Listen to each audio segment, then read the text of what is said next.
All right, let's bring you back to politics now. Donald Trump will take center stage to deliver his address and formally accept the Republican nomination for president for a third time. This will happen tonight. The former president is expected to underscore the need for unity across party lines.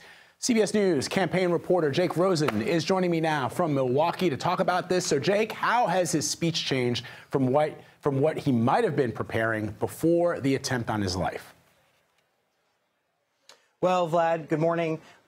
Donald Trump will be right behind me on the final day here in Milwaukee, and we know for a fact that he has rewritten parts of the speech, and Trump's daughter-in-law, Lara Trump, told our colleague Tony Dokoupil this morning that the speech is expected to bring attention to the softer side of Trump, something that the RNC planners tried to do last night with the daughter of Donald Trump Jr., Kai, talking about how she's been treated as a granddaughter of the former president and how he interacts with her, certainly kind of framing this softer side of Trump that we've seen in the last couple of days since Saturday in Butler.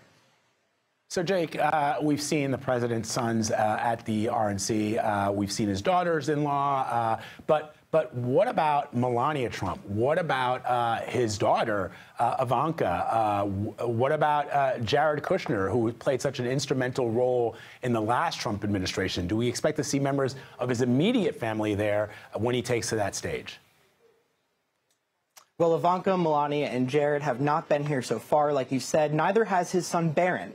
All have been MIA so far. We'll see whether they appear tonight. I thought it was striking that they were not there on Monday night when Trump made his triumphant return here in Milwaukee after Saturday's shooting. We'll have to see whether the former First Lady speaks tonight and whether Trump's daughter or son-in-law speaks tonight. That is not on the schedule as of now.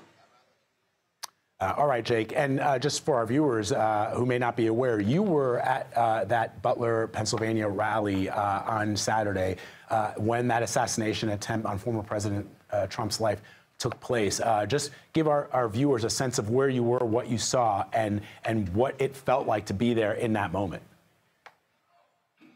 Well, it was certainly a shock, Vlad.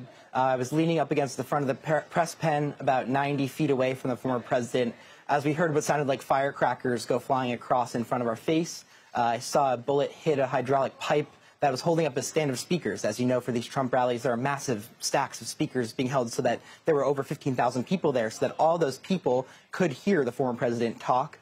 And, you know, my colleague Olivia Rinaldi pulled me to the ground. I'll never forget the sound of the people shrieking and the police officers yelling at us, and I think both Olivia and I went to work that day and made sure that we were trying to talk to witnesses and record as much as we could because we didn't know what was happening to the former president. As we saw him throw his fist up in the air, we knew he was okay, but we didn't know more than that. But we also didn't know what was going to happen to us the rest of that day. And I'm very grateful to be here and talking to you today. We are grateful that you are here as well, and we are also grateful that you carried on doing your job. Thank you very much, Jake. Appreciate you.